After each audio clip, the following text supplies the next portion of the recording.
Prafullah, namaskar. Good morning. सबैजनालाई एकमुष्ट अभिवादन, नमस्कार. मैले स्वागत गरेँ कार्यक्रममा. मेरो पेपरको प्रेजेन्टेसन टाइटल यहाँले देख्नुभयो. यहाँ आउँदाखेरि अघि त्यहाँ आउँदाखेरि चाहिँ नेपालीमा ट्रान्सलेट भएको र त्यो कता कता मलाई नेपाली ट्रान्सलेसन चित्त अलिअलि नबुझे जस्तो. किन भन्दा मेरो आफ्नो एउटा हुन्छ नि, लेखकले आफ्नो तरिकाले राखेको हुन्छ.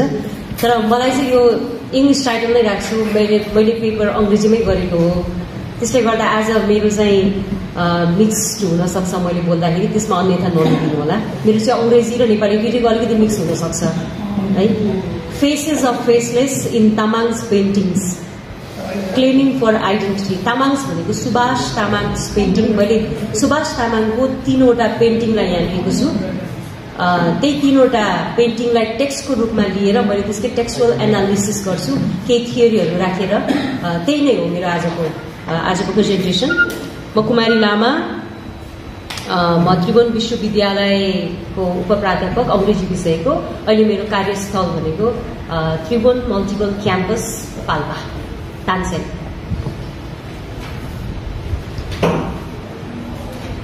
मेरो आजको टेक्स्टहरू यी हुन्. कागजी रकम उपशीर्षक हो. उहाँको सुभाष तामाङको पेन्टिङको टाइटल चाहिँ थियो काइतेन हिस्ट्री मेमोरी आइडेन्टिटी. 2021 1 वर्ष अगाडि एक्जिबिसन भएको. त्यहाँ विभिन्न उपशीर्षकका पेन्टिङ्सहरू छन्. त्यो मध्ये मैले कागजी रकम र महेन्द्रमाला भन्ने 2वटा उपशीर्षकको 3वटा पेन्टिङलाई लिएको छु. यो चाहिँ कागजी रकम अन्तर्गतको यो 2वटा पेन्टिङमाथि मेरो टेक्स्चुअल एनालिसिस र डिस्कसन छ. एउटा भने अर्को चाहिँ महेन्द्रमाला. यो पेन्टिङको पनि मैले एनालिसिस गर्छु.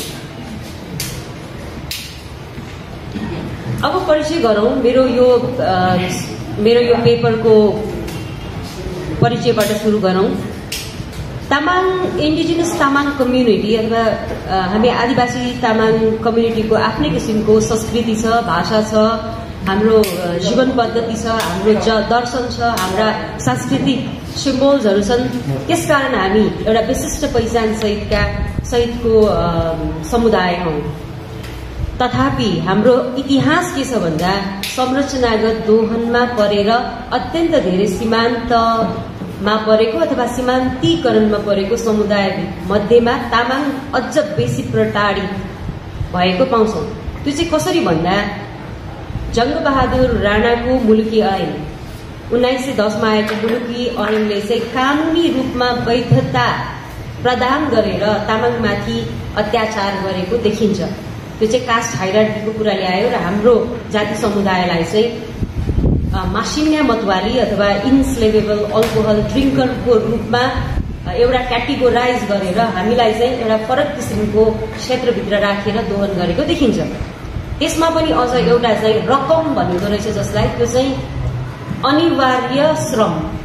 अनिवार्य रूपमा श्रममा लगाउने इन्फोर्स्ड लेबर, त्यो गराएर शताब्दीौंसम्म पनि दोहनमा पारेको इतिहास छ.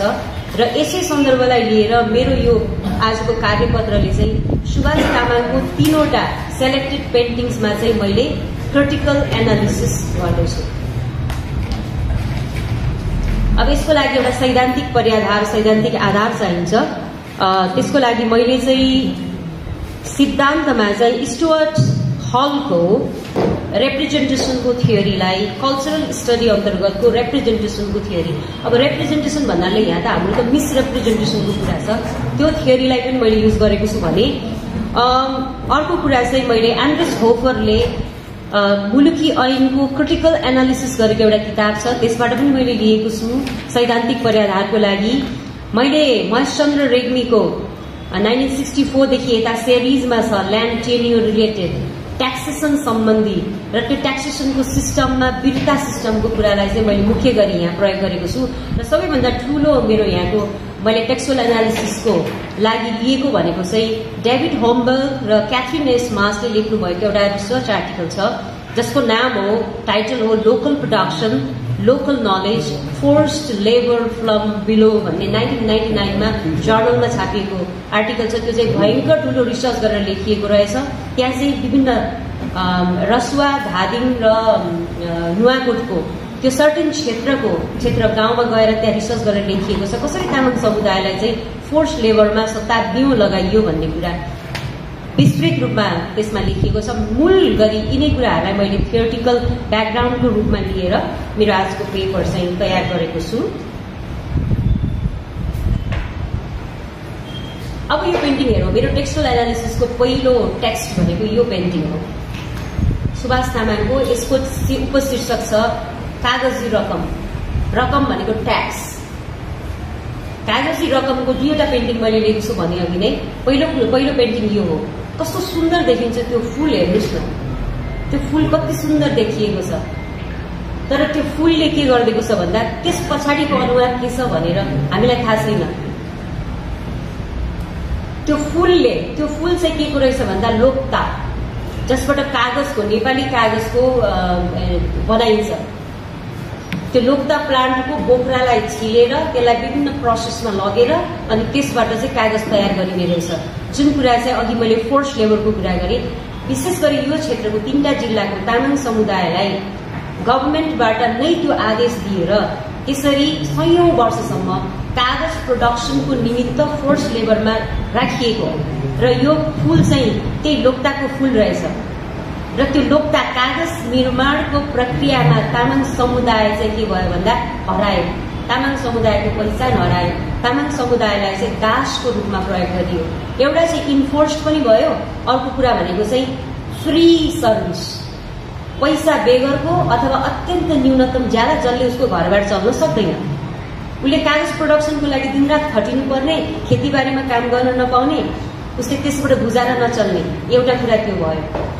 र त्यसको साथै त्रिशुली र भोटेकोसीको किनारको छेउछाउको मलिलो उर्वर जमिनमा चाहिँ भीमसेन थापाको त्यतिखेर त्यो उसले काम गर्नु, भीमसेन थापाको समयमा चाहिँ शाही बगैँचा रहेछ, जहाँ चाहिँ मुख्य गरी चाहिँ आँप लगायतका केरा, अब अन्य फलफूलहरूको ठुला शाही बगानहरू लगाइएको रहेछ। र त्यहाँ चाहिँ फोर्स लेबररको रूपमा काम गराइने अथवा गराइएका भनेका तामाङ जातिहरू हुन्। अर्को चाहिँ शाही गोठबाट त्यो गाई वस्तुको स्याहार चाकर गर्ने, दुध दुने, घिउ बनाएर ठेकी घिउ लगेर दरबारमा टक्र्याउनु पर्ने तामाङ समुदाय। तर उसले त्यो घिउ चाख्न पाउँदैन थियो, त्यो बगैँचाको आँप खान पाउँदैन थियो।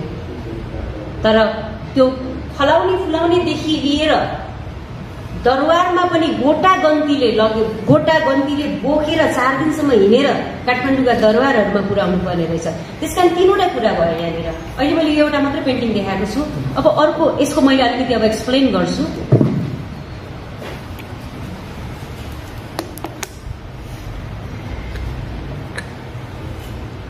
यो अर्को भयो, यो कागजी रकम। अघि चाहिँ फूलले छोप्यो, त्यो डाक्ने प्लान्ट भन्नु रहेछ यो उसलाई चाहिँ, लोक्तालाई चाहिँ। सुन्दर फूलको पछाडिको अनुहार गायब छ। त्यो अनुहार को थियो कसैले खोजेन अहिलेसम्म।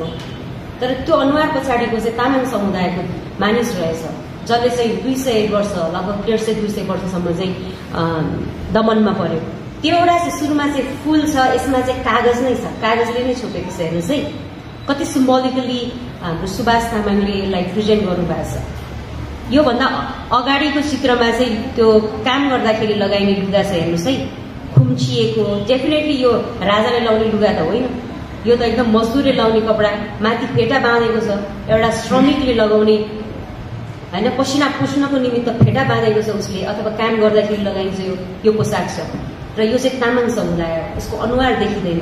तर यो ज्यान चाहिँ त्यो तामाङ जीर्ण शरीर र जीर्ण कपडा लगाएको, किनभने ऊ त दास हो नि त।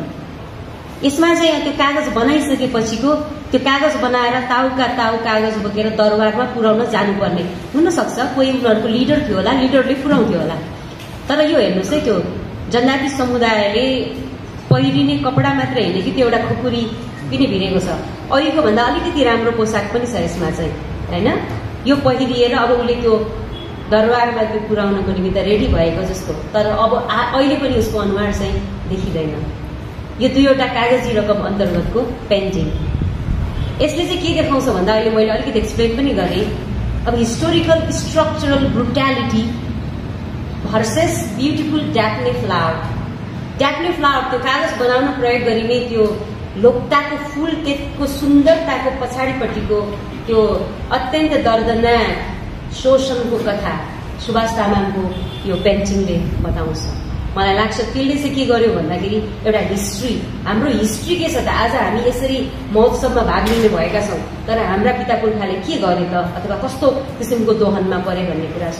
अर्को कुरा भनेको चाहिँ तामाङ इक्वल्स टु के देखियो यहाँ भन्दा त फेसलेस ह्युमन मसिन, मानव यन्त्रको रूपमा प्रयोग गरियो। इन्फोर्स्ड लेबरमा ऊ मान्छे होइन, ऊ चाहिँ एउटा मसिन हो, यन्त्र हो। त्यो बाहेक अझ डरलाग्दो कुरा भनेको डिह्युमनाइज, ऊ मान्छे नै होइन, उसको अस्तित्वको सवालै छैन यहाँ। एक्जिस्टेन्सलेस स्लेभ दास हो। होमवर्क र मार्चको त्यो रिसर्चमा चाहिँ एकजना, उहाँले धेरैजनासँग अन्तर्वार्ता गर्नुभएको रहेछ, एकजना गाउँलेले चाहिँ न्यारेट गर्नुहुन्छ एउटा सानो कथा। त्यतिखेरको शाही गोठका ती लिडरहरू आएर कुनै उत्सवमा भेला भएको बेलामा, नाचगान गरेको बेलामा, हाम्रा महोत्सव चाडपर्वहरूमा ती शाही गोठालाहरू जो चाहिँ हाकिमहरू हुन्थे, तिनीहरूले आएर चाहिँ छोरीचेलीहरूलाई तानेर लान्थ्यो। त्यतिखेर उनीहरूले कसैले पनि प्रतिवाद गर्न नपाउने। तिम्रो श्रीमतीलाई लगिरहेछ तर उसले बोल्न पाउँदैन। हेर्नुहोस् है, यो कस्तो किसिमको दोहन थियो। हामी के मान्छे थियौँ? मान्छे थिएनौँ हामी, पशु सरको व्यवहार गरिन्थ्यो। One night of the big festival there, the royal herders would just grab the girls and take them up. They were unable to say anything about even one's wife. आफ्नो श्रीमतीको बारेमा पनि उनीहरू बोल्न पाउँदैन। अब त्यसपछि कस्तो किसिमको सृजना हुन्थ्यो होला? पारिवारिक विघटन, द्वन्द, दुवै पक्ष बीचको त्यो श्रीमती जो भिक्टिम छ र अर्को क्यारेक्टर छ श्रीमान, श्रीमान पनि त भिक्टिम हो हैन? यो किसिमको व्यवस्थाबाट हामी अगाडि बढेको। अर्को चाहिँ चित्रको म यहाँ तस्बिर चित्र, यो कला जो चाहिँ महेन्द्र मालाको शीर्षकमा छ। यहाँ डम्बु छ र तल देखाइरहेको छ यो चित्रमा, त्यो चाहिँ महेन्द्र माला। यो चाहिँ भाषिक दोहन भन्छु म चाहिँ यसलाई, अथवा कल्चरल असासिनेसन। यो चाहिँ सांस्कृतिक रूपमा गरिएको यो हत्या भन्छु। डेफिनेटली हामी, किनभने भाषासँग त हाम्रो सबै कुरा जोडिएको छ नि। जब राजा महेन्द्रले एकल भाषा संस्कृतिको नेपाली पहिचान लादिसकेपछि भाषा संस्कृतिसँग जोडिएका सम्पूर्ण कुराहरू हामी त मूल भाषा बोल्नतिर लाग्यौँ, मूल चाडपर्व मनाउनतिर लाग्यौँ, देशले भनेको चाडपर्व मनाउनतिर, दशैं मनाउन लाग्यौँ। तर हाम्रा आफ्ना सांस्कृतिक पहिचानका कुराहरू त नामै ढिँदै गयो नि त। त्यसकारणले गर्दा यो चाहिँ महेन्द्र मालाले गरेको तामाङ कल्चरल असासिनेसनको सिम्बोलको रूपमा यसरी महेन्द्र मालाको किताबलाई यसरी देखाइरहेको छ एकातिर भने, अर्कोतिर चाहिँ हुङ्कार गरिरहेको छ कि यो हो मेरो कल्चर। तैँले छोप्न खोजे पनि अनुहार त देखाइनस्, तैँले मलाई देखाइदिनस्, तर डम्फु त मेरो कल्चरल सिम्बोल हो नि त। त्यसकारण यो कल्चर, यो कलाकारले चाहिँ तैँले जति नै मलाई दबाए पनि, तैँले मेरो अनुहार छोपिदिए पनि यी डम्फुले मेरो पहिचान दिलाइरहेको छ भनेर गरेको भयङ्कर ठुलो यो चाहिँ हो अस्तित्वको पहिचानको दाबी। त्यो डम्फु एउटा नै, त्यो नै एउटा चाहिँ त्यो चाहिँ मेटाफोर हो यहाँ चाहिँ। त्यसकारण मलाई लाग्छ यो एकदमै पावरफुल प्रेजेन्टेसन छ यो डम्फुले। सिम्बोलिकली चाहिँ मलाई दोहन गरे पनि म चाहिँ यसरी उठेको छु। हाम्रो मुक्तान थेवा यहाँ हुनुहुन्छ, उहाँले पनि आफ्नो क्याफेमा पुस्तकालय बनाउनु भएको छ, त्यहाँ डम्फुको रहेछ। मलाई अत्यन्त सुन्दर लाग्यो त्यो। Damphu equals to source of knowledge हो। डम्फु बजाएर हाम्रो चाहिँ सबै कुराको सुरुवात हुन्छ हैन? हाम्रो ज्ञानको प्रसार चाहिँ डम्फुबाट हुन्छ, किनभने हामी त ओरल हिस्ट्रीबाट अगाडि बढ्नेमा समुदायका भयौँ नि त। आज आएर हामी डकुमेन्टेसनको प्रक्रियामा छौँ। यसरी त्यो एउटा ज्ञानको सोर्स नै म त यो हुँ भनेर देखाइदिइसकेपछि यो कलाकारले गरेको सबैभन्दा ठुलो प्रतिरोध हो भन्ने लाग्छ। त्यसकारण सुभाष तामाङको पेन्टिङले चाहिँ एउटा भिजुअल सेमियोटिक हो, एउटा भिजुअल सिम्बोल हो, जसले चाहिँ यो चाहिँ सत्ताको विरुद्धमा, यो चाहिँ राज्यले थोपरेको हामीलाई इन्स्टिट्युसनल त्यो चाहिँ उसको इन्स्टिट्युसनल यो चाहिँ दबावको, डोमिनेसनको, सब्जुगेसनको विरुद्धमा गरेको ठुलो प्रतिरोध हो भन्ने मलाई लागेको छ। र it is against the powerful symbol of against the rulers.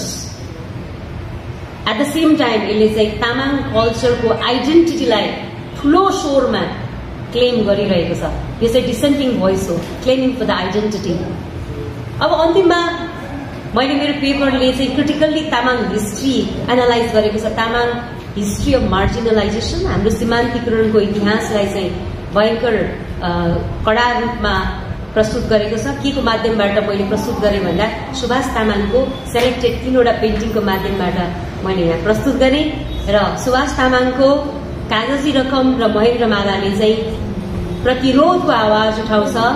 के को विरुद्धमा भन्दाखेरि यो चाहिँ हाम्रो संरचनागत दोहनको विरुद्धमा, र यसले चाहिँ तामाङ परिचयको, तामाङ पहिचानको वकालत गर्दछ। यहाँ सबैजनालाई धन्यवाद। यति भन्दै मैले टुङ्ग्याएँ। नानाले यो एकदम राम्रो विषय प्रस्तुत गर्नुभयो। खासमा अस्ति थेवालामा बसेर पनि यसो गफ यही विषयमा। अब मलाई चाहिँ यहाँनिर एउटा कुरा चाहिँ त्यो कागजी रकमको बेलामा एउटा कुरा चाहिँ त्यहाँ के छुट्यो होला भन्ने लाग्यो भने त्यो यस्तो खालको स्लेभरी थियो, मतलब उनीहरूलाई यसरी शोषण गरिन्थ्यो। त्यो चाहिँ अन्ततः त्यो मासिनेकै सेरोफेरो थियो, मास्ने नै त्यो स्ट्रक्चरले मास्न खोजेकै अन्तर्गत पर्छ होला भन्ने लाग्छ। किनभने उनीहरूलाई काठमाडौँमा त्यो आँपको लागि उनीहरू बगैँचाको फलफुल पनि लिएर आउनु पर्थ्यो, लोक्ता पनि लिएर आउनु पर्थ्यो, जे लिएर आउनु पर्थ्यो। यहाँ दरबारमा बुझाइसकेपछि उनीहरूलाई एउटा यस्तो शर्त राखिन्थ्यो कि सेम डे त्यही दिन उनीहरू यो डाँडा काटेर भन्ज्याङ काटेर फर्किनु पर्थ्यो। यहाँ अडिने पनि उनीहरूलाई त्यो अनुमति थिएन। अनि अर्को कुरा चाहिँ त्यो नानालाई जुन कभर जुन त्यो महेन्द्र मालाको जुन देखाउनु भयो, त्यो मैले मेरो मासिन्ने भन्ने पुस्तकमा पनि त्यही तस्बिर प्रयोग गरेको छु, त्यही पेन्टिङ प्रयोग गरेको छु। त्यहाँ चाहिँ अब नानालाई जुन यो डोमफोलाई यो नलेजको सोर्ससँग जोडेर कुरा गर्नुभयो, यो हिस्ट्रीसँग जोडेर, त्यो कुरा ठिक छ। तर त्यो महेन्द्र माला जो बोकिरहेको छ त्यहाँभित्र एउटा स्टोरी छ, त्यो चाहिँ तपाईँको छुट्यो भन्ने लाग्यो।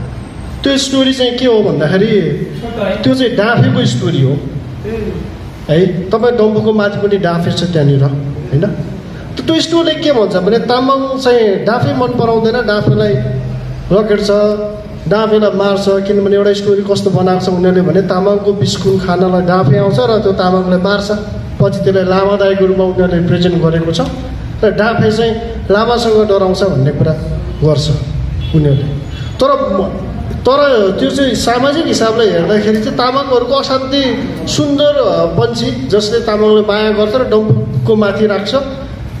त्यो लामासँग अथवा त्यो तामाङ समुदायसँग अथवा तामाङ समुदाय त्यसलाई मार्नुपर्ने कुरा कारण देखाउँदैन। तर तामाङलाई चाहिँ त्यो डाँफेको हतियार हो भन्ने हिसाबले त्यो कथामा प्रेजेन्ट भएको छ।